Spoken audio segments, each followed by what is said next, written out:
Now, the logo for DKZ may be a little bit wrong. I'm just trying to set it up as we speak.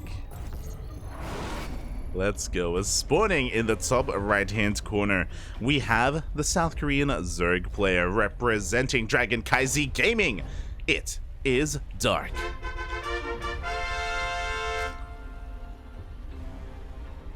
And spawning in the bottom left-hand corner, we have as opponent, we have the Yellow Terran, the American Terran representing Maturino Esports, newly residing in the land of Korea. It is Future.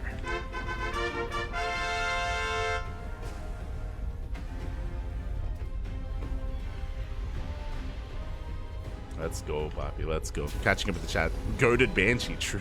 It was crazy, Poppy. It was crazy. Basilisk should have picked up Australia. That way they could have multiple of the best players from Texas. That would be a lot of fun. I don't believe that. I don't think that Basilisk is interested in picking up another player. Unfortunately, I'm pretty sure they only got 3 just to play in WTL, just for the bare minimum to play in World Team League. But it would have been nice, definitely. But shout out to Maturino Esports. It's really cool to see that they are investing quite heavily into the StarCraft scene. For them to pick up both Future and Australia is really cool to see. Not just Future and Australia, but also a lot of the other ex-Alpha X boys like Demi, I believe Arrowfire as well. Is really cool to see. And I'm sure Maturino have more in store for us as well. Maturino, for those who don't know, it is an online platform that organizes and helps facilitate for tournaments, online tournaments. And they have sponsored a lot of events before. And actually, now that I think of it, I believe they're also sponsoring the Africa Champions Cup. Yeah, I think they're one of the title sponsors. So, yeah, there we go. Keep an eye out, because Maturino, I'm sure, have more in store for us. Other than even sponsoring events, they may even host one of their own. Exciting stuff, exciting stuff. Or they have hosted their own in the past, actually. So, yeah, we'll see. As we do have our openers, of course. Nothing too crazy. Dark going for a hatch gas pool. Going for his third base here. Had a wonderful time as well.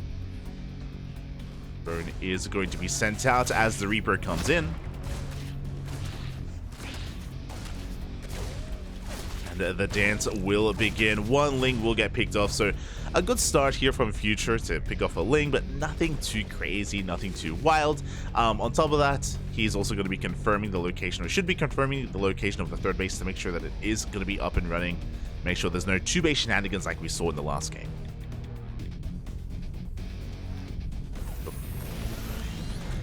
Meanwhile, back at home, we do have once again a 1-1-1 opener. He has been doing this very often today, both in Game 1 and Game 2 against Silky. He did go for a 1-1-1. Obviously, in Game 1, he went for a 2-base all-in. In Game 2, it was more macro-oriented. He went into that Cloak Banshee. We didn't really get to see much else from there. Just the game started and ended with Cloak Banshee. And I imagine that's where Future is headed once again with this opener. The Reaper just trying to poke in, just trying to thread in that creep tumor as best he can, but the Queens are in position. We'll be deflecting that Reaper for the time being. Back at home, no, there is no add-on swap. We're going into a very fast stim instead. We have a Viking on the way as well to help keep the vision out, or any kind of scouting out of the main base of Future, and he could be going for that 2-base all-in variation, just like in Game 1 against Silky. Meanwhile, the Hellions do dive into the natural base. 4 drones already going to be going down. Not a bad trade here for Future, especially because these Hellions, they don't have the most longevity here in this game. But no, it is going to be a third CC. Okay, so I'm excited. different builds every game so far here from Future. There is a third CC on the way here at the natural wall. Scouting Overlord is going to be hunted down by said Viking. Behind this, we're getting into our 3-rack setup. But again, off of a very fast stim, we can go into a fast medevac drop from here. I'm really curious to see where Future does kind of where he ends up, even where he's going with this opener. Meanwhile, the Vikings just looking to hunt down some more of these Overlords wherever it can. Ling counterattack is going to be checking the natural base, and it will confirm the location, or at least the the existence of a third CC. It does delay it a little bit by killing that SCV as well. Nicely done here by Dark.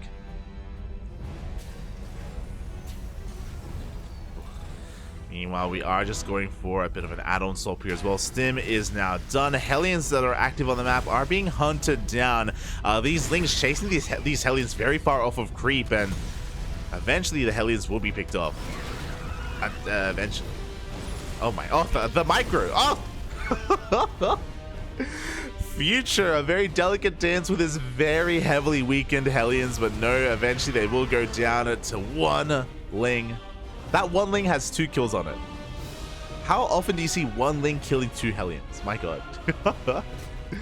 The hero Ling is real. Meanwhile, Viking just looking for some more damage. Back at home, we're working towards our bio setup as well. Combat shields on the way. We have our first tank. And we should be working towards, I believe, a double tank push here, or a drop even, especially with these medevacs. Again, Future did delay his third base to amass this army this early on, so there is a little bit of pressure on Future to deal some counter damage and assert himself. Here we go, he is going to be moving out across the map. Now, this isn't supposed to kill Dark. Again, this is just supposed to trade, ideally maybe even kill the triangular third hatchery. And just force a reaction out of Dark. Meanwhile, Dark has been just getting fully saturated on 3 bases, 63 drones. Working on his macro hatch in his main infestation pit as well. He hasn't been greedy, he hasn't teched up into something like a Hydroden, just pure Ling Bane is all he needs. Very conservative approach here. The rooks do get knocked down, and now Dark can set up a surround. Well, before that happens, Lings, they just dive on forward anyway. The first tank goes down, and we do have enough to shut down this push. Oh, not just the tanks go down, but the Queen target firing on the medevacs as well. Future will lose his entire army. But that was a pretty big investment from Dark as well. Look at the units lost tab here. We threw away a lot of Lings to make that defense possible. And Future, it looks like he wants to keep on going. Okay, thank God. He will back off, and I think that's a wise choice. Not just because he lost his tanks, but because he lost his medevacs. I think if the medevacs survived, then maybe he would be able to keep on pushing, or maybe even go for a drop. But alas, that is not the case. Future has to be more defensive, and yeah, now Future is in kind of a rough spot right now. Again, like, because he lost a lot of his medevacs, he can't be too active with his Marines, he can't go for drop play. It means that even the creep is going to get a little bit out of hand. There we go, Future, as soon as he gets his medevacs out, he has to be active once again. He has to move out, he has to contest against this creep in some way. Contend even. Contest the creep, contend against the creep. Yeah, you know what I mean. Oh my god, a good target firing so far on those Baileys, but 2 Marines will go down in the end. Behind this, we've got a 4th CC on the way, so Future isn't going for something like a 3 base, 8 racks all in. No, he's throwing down, or he's working on his additional bases, he's throwing down his gases, getting additional factories up and running. And I kind of like this. Future is going to be expanding behind this bush. CC already on the way.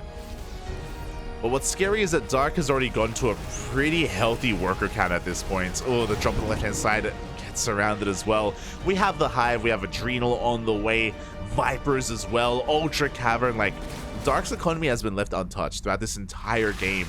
And sure, he traded against the army, but he lost Lings. Like, no droids were harmed in the making of this game, and as a result, Dark, he's kind of getting out of control, out of hand. Not just with his creep, but with his tech, with his economy. It does feel like Dark has been in control of this entire game. But that may change. Future has a pretty comparable army, and now he's going to be pushing through once again, going to be threatening that triangular third base. This time he's going to have mines incorporated behind his army. Drilling claws is done. 2-2 just now finishes up as well. Very crisp timing coming out from Future. Oh my god. Oh god. Initially there was a hot pickup, but it did take some banelings to the face towards the end. Dark still has to respect this position, but so far, decent connections, decent Bailey connections coming out from Dark. He's Got his own upgrades on the horizon. He's setting up for a Ling Bane counterattack as well. Oh, but there is a mine. A massive shot goes off on those Lings, so Future has enough time to react and respond, and his reinforcements will be able to defend against the threatening counterattack. The armies kind of bounce off each other. Now, what's concerning is the Ultras. We don't have Ultras yet. We're still working on 3-3 of the upgrades, but once they come out, there is no answer to them. Vipers are hitting the field. They're going to be looking to throw down potentially some parasitic bombs. Again, mine shot's going to be going off as well.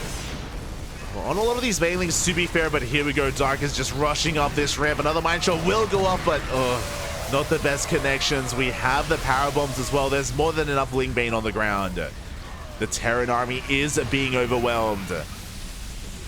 Again, we had a massive chunk of the supply just not at home to defend, going for a counterattack instead. Future did do a great job at preserving his workers. He only lost 2 SCVs, and now he can focus on his counterattack. Oh my god. With that, a lot of these things are going to be going down. The 2-2 Marines going ham here, but here come the Banelings. Oh my god. The Banelings. Oh. We take a big Baneling to the face. That was actually, if it wasn't for that Baneling, I do think that Future would have gotten out of control. And to be fair, he's still going to be able to stand his ground. He takes down the hatchery, takes down a lot of queens. But if he hadn't taken that Baneling to the face, he could have, like, this push would have been so much more threatening. Here we go. He goes for a drop into the main base. He now has scouted the Ultras. At the same time, he's sending reinforcements to just shut down this gold. Up. Mindshot's going to be going off. The reinforcements are being penned back, and it looks like nice pickoff on that Viper. It looks like the Marauders are going to be pushed back by said Ultras. The gold base will survive. But Future is snowballing out of control again. Like, Dark invested so much into this attack, and he only killed 2 ICVs. Like, he really didn't slow down the economy of Future at all, and now Future is getting out of hand. Now he has his Marauders. Ooh. A decent amount of friendly fire from those Widow Mines, though. And again, these Ultras are keeping Dark alive.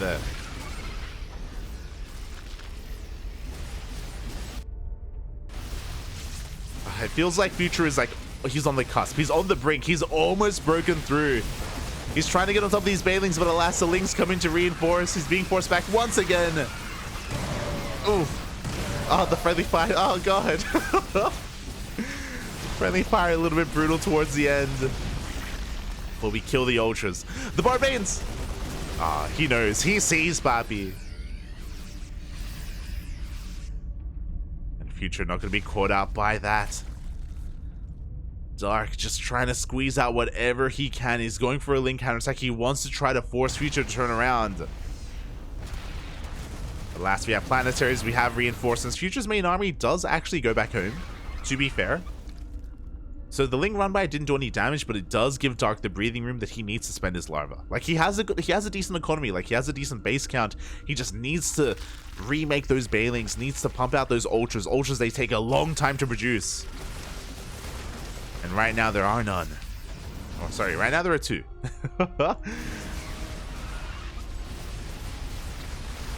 Here we go. Future trying to force his way in. The Lings get a decent engagement, but again, there are not enough Banelings. You can see Future going to be threatening that third base, but the Ultras have arrived. 2 Ultras with minimal support, though. They're not very threatening, I'll be honest. With not enough Ling Bane to support, or even Infestors for Fungal. Speaking of, an Infestor is on the way. But it's too little too late. Pathogen Glands is done. But the gold base has gone down. And from here, Future can rotate over towards the center base as well. And if this base falls, even if Dark preserves his worker count, he's not going to have the base count, the economy, to really keep this going for much longer.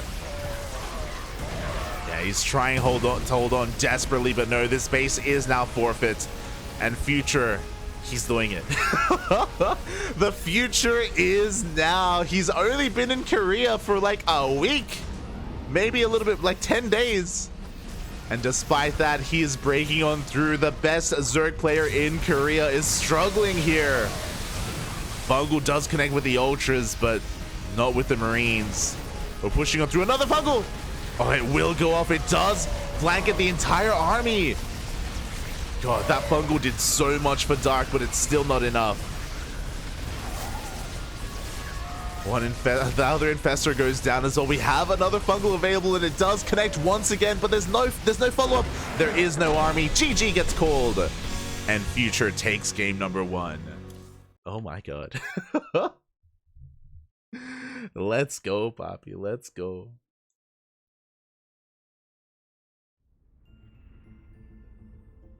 I think the fact that there are new teams at all in SC2 is heartwarming. It is. True. Feels good, man. Feels good. But GG, well played. Future, once he got rolling, he did not stop. The snowball was real. Dark needed time. He needed time to build up his Ultras, to get out his Infestors, to rebuild his Banelings. But Future just kept the pressure on, kept it going, and snowballed into a victory. And now, I'm sure Dark is like, Future who? He's like, what? Who is this man? Who is this person? I'm gonna take this easy. I'm gonna coast on through into the semifinals, but no, Future. He's letting him know who he is, and Dark is gonna have to take him seriously. Dark has to shift his gears, and we'll see what he has for us here in game number 2. Here we go, spawning in the bottom right-hand corner of Gresvan. We have the South Korean Zerg player representing Dragon KZ Gaming. Down in this series, the best Zerg player in all Korea, and he's almost out. He's one game away from elimination. It is Dark. And spawning in the top left-hand corner, we have his opponent. We have the American Terran player representing Maturito Esports, one game away from eliminating Dark. It is Future.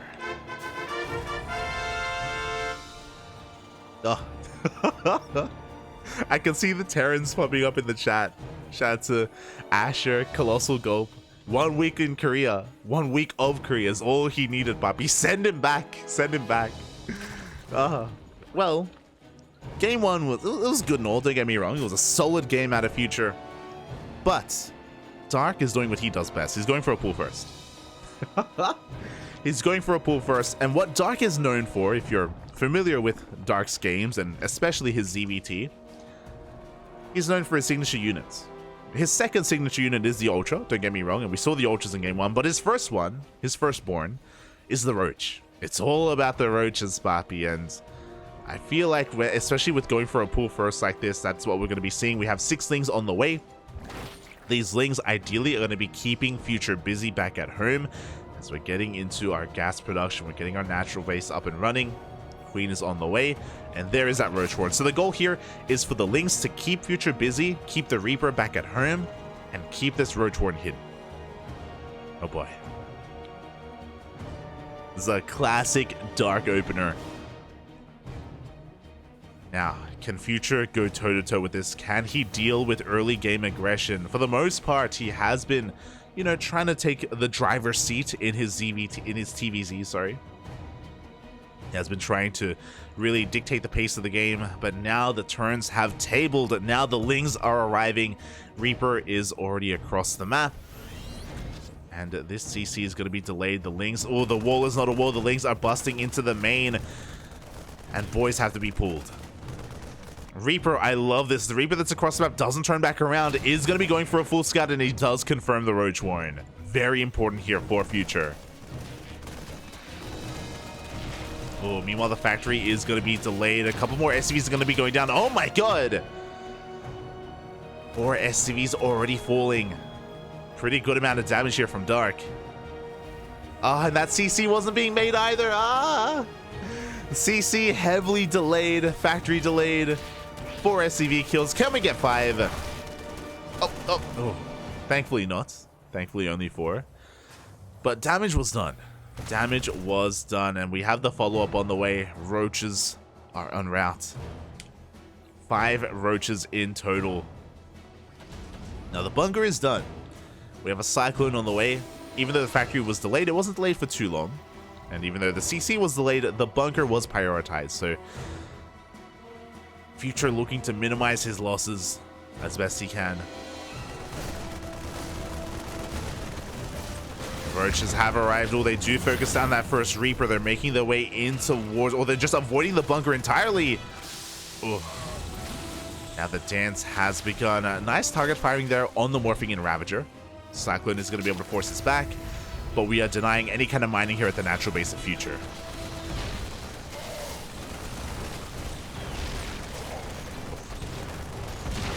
And in the end, Future is handling this quite well overall. The initial 6 Lings did more damage, to be honest. The initial opener of Dark did do a lot of damage. The Roaches, not so much. We did deny mining and deny mules here at the natural, but it has been resumed.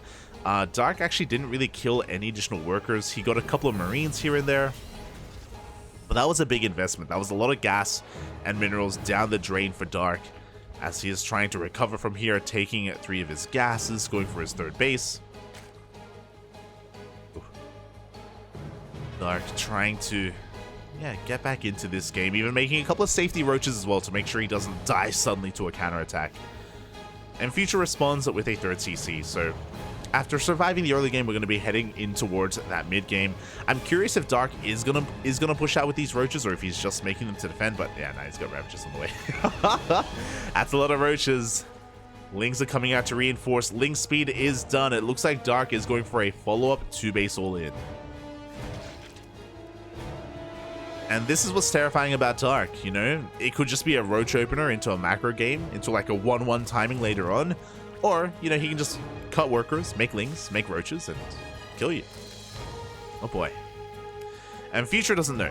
Future is in the dark. He hasn't been able to scout any kind of follow-up. Remember, his Reaper died. If his Reaper hadn't died, he probably would have been active. He would have tried to go for a scout.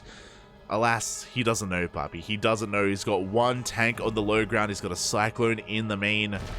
That tank is prone, is going to be piled immediately. Oh, as the wall does get up. The wall is open. The Lings are flooding on in. The boys have to be pulled. The tank goes down instantly. Oh, and this is just going to snowball out of control. Future, he has to give up on his natural base.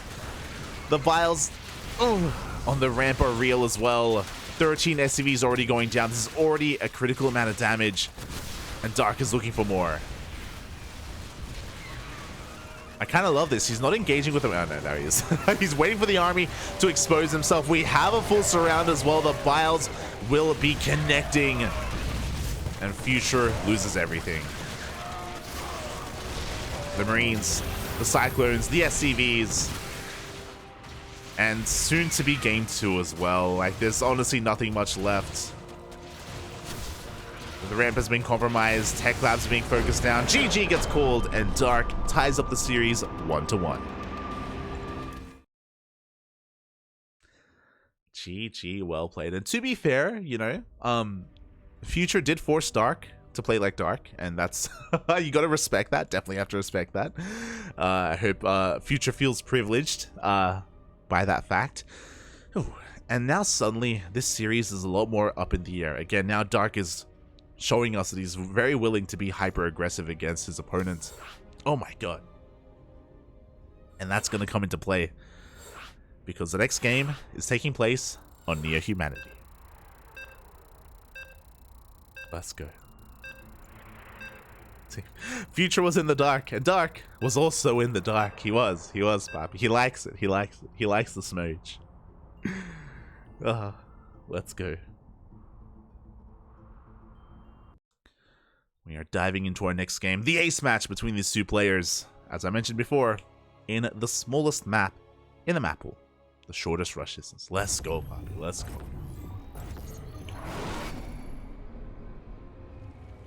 As spawning in the top left-hand corner of Neo Humanity, we have the South Korean Zerg player, the best Zerg in all of South Korea, representing DragonKy Z Gaming.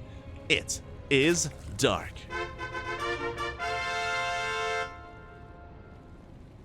And spawning In the bottom right hand corner, we have his opponent. We have the American Terran player now residing in the land of Korea. Is potentially next door to Dark as we speak. Representing Maturino Esports, it is Future.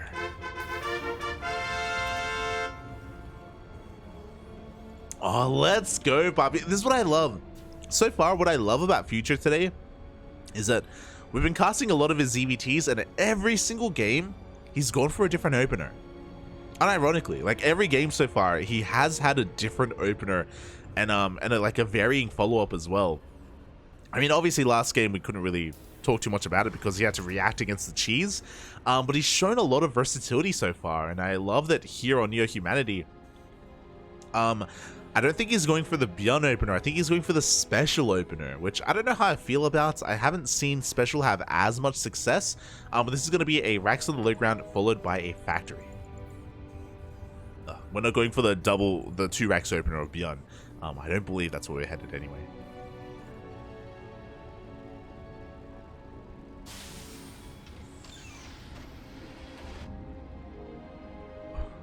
Aye. And here we go. The initial SCV is heading across the map to scout. We have the CC on the low ground. Imagine we're going to be seeing our Factory soon as well to plug up that wall. And Dark is going to get eyes on this, and I wonder how much experience he has with this opener as well. And I wonder if he's going to be looking to punish it. If you've been following the rise of prominence of Beyond and his 2 Racks opener, you would know that in the first week, when Beyond was just doing nothing but that, Dark tried to all-in him very often, and it just would not work. He was not able to break the defenses of Beyond. Beyond was so good at his defense, at protecting his natural base, that in the end, Dark just stopped trying to go for that. But against something like a 1-1 opener here on the low ground, we'll see if Dark is going to try to punish that. He has already made a lot of lings. He's going for his 3rd base on location here at the linear 3rd base, location. So interesting base here is not very aggressive whatsoever. It's a little more passive. So it looks like maybe Dark is looking to go for a bit of a longer game. There's no real big sign of aggression. He hasn't pulled back into gas. We're not going to be seeing a Roach Warren. Dark is just going to be chilling back at home. Meanwhile, this is going to be a 1-1-1 opener here from Future. Starport is thrown down behind this. Oof. And we'll see where we head, or what kind of direction we go into. There's that Roach Warren. Roach Warren is thrown down for Dark a little bit later, so it's not like we're rushing into Roaches. But this is something that Future has to get his eyes on. He does have a Reaper, so he does have a way to slip into the main potentially. He does have that opportunity if he wants to go for it. But we'll see if he does. For the time being, he's going to be dancing here with the Queens. Going to be threading the mineral lines. This is the added bonus here of Neo Humanity. These entrances are very narrow into the natural and into the 3rd. So it can be really difficult to actually get into a mineral line and actually deal any economic damage. So Future is going to try and test the waters, but for the most part, won't overcommit. We are going to be getting into a Liberator behind this. So 1-1-1 into Lib. Love to see it.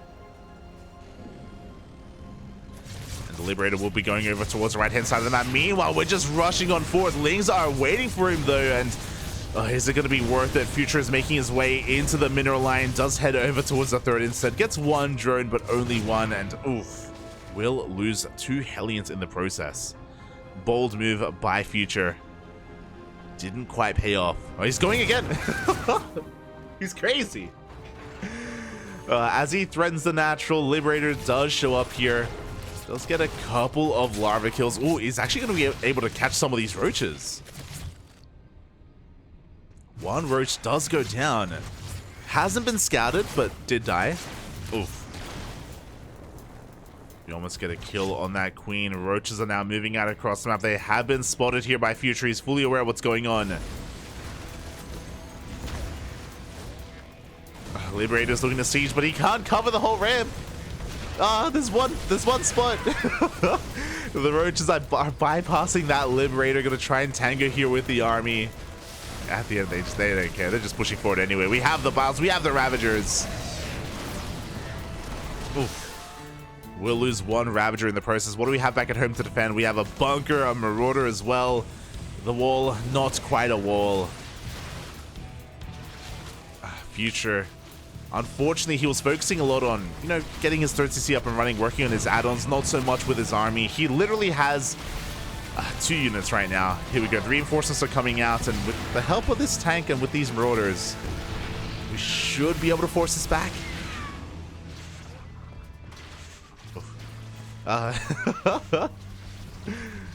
Eventually we will. Behind this, Dark is just droning happily. He's just saturating his third, taking his fourth.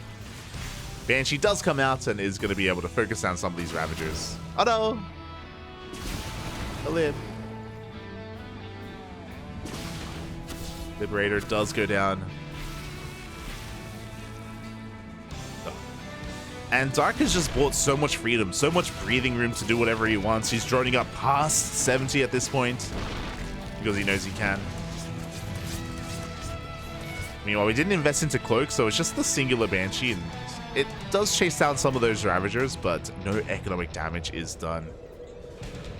Ooh, behind this, we're getting into our third base. We're getting into 5 Raxes here for Future. A pretty standard setup, but after the opener, like Future, he doesn't really have any... I don't think he really has much pushing power, especially without Medivacs.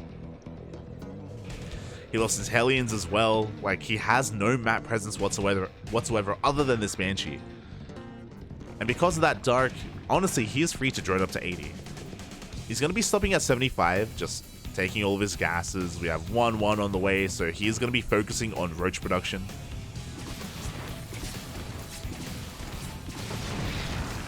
Banshee does kill a queen, at least. It's something. Gets a queen. But Dark is going to be heading towards this 1-1 Roach timing. Once these upgrades kick in, Dark is going to be moving out across the map, and he is going to hit like a truck. And Future is looking to meet him. Oh my god. Future is likewise in the midst of pushing out. He's got +1 at least. He's going to have that upgraded advantage over his opponents. He does have 4 tanks as well. Like, his tank count is very high. Doesn't have an amazing amount of bio with this army, unfortunately, and he is very prone to a surround. Speaking of, Dark is coming in from behind, and these tanks are looking very exposed. Ugh, the tanks will fall. A disastrous moment here for Future. He's going to be losing everything. Was not ready for a flank, and losing 4 tanks like that is brutal, especially because Dark, in a couple of seconds, is going for his own attack once he gets his own upgrades up and running. There was potential with that tank push, don't get me wrong, but that was a really rough angle to push through. A rough area to push through. And now Dark is getting ready. It's his turn. He's got his Roach Ravager, he's got his Lings. 4th base is on the way, but I imagine it's going to be cancelled. And there just isn't much else. The Vials, they connect not just with the tanks, with the Marines, with the Marauders, with the Medivacs.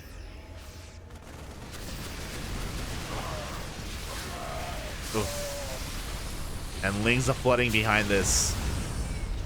Dark taking this slow and steady. There's no rush. There's no need to really for him to pressure himself and overextend. Just poking here at the third, picking off whatever becomes available. As the Lings are flooding across the map. Looks like he's getting ready to maybe even come in from multiple angles or just rotate around even. He can do what he wants. Tanks will be bowed down once again. And Dark has maxed. He is maxed out at this point. Not the most efficient army. You know, Roach Ravager is very supply heavy, but again, after Future lost his army earlier, like, it's so hard to come back from that game state. Biles once again connect with everything. Every single medevac goes down to the Biles. Oh my god. The Biles are crazy, and GG gets called. Dark will take the series 2-1, advancing on to the quarterfinals. GG. GG, well played. Congratulations to Dark, but a shout out to Future because he took a game like game 1 versus Dark was really impressive. Like it's not like he cheesed Dark out or anything. Like no, like it was just really solid play. It was very impressive in a more standard opener and in a more standard mid game. We saw Future really thrive. We saw him really just turn it up and he looked really impressive. Game 2 and game 3.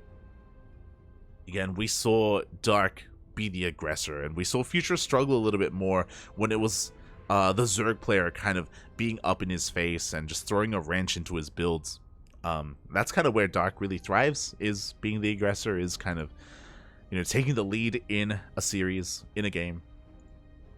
So GG, very well played by Dark, but again, I'm really looking forward to see how Future evolves as a player. For those who don't know, he is currently in Korea. He's been in Korea for around a week, and I'm really excited to see how long he stays and how much he improves while he is there. Again, it's too early to really confirm anything, but Future will be improving over time. He will be getting better over the next couple of months, just in time for the next DreamHack, for DreamHack Winter, for ESL Masters Winter. I do think that's the goal for Future, to be in peak condition for the next big Premier event, and I look forward to it. I'm gonna be watching, Poppy. I'm gonna be watching. Regardless, GG, Dark advances on into the quarterfinal. Sorry, into the round of 16. These brackets are so big. they're so huge, Poppy. Oh my god. He advances on into the round of 16, where he has his next opponent waiting for him. Oh boy.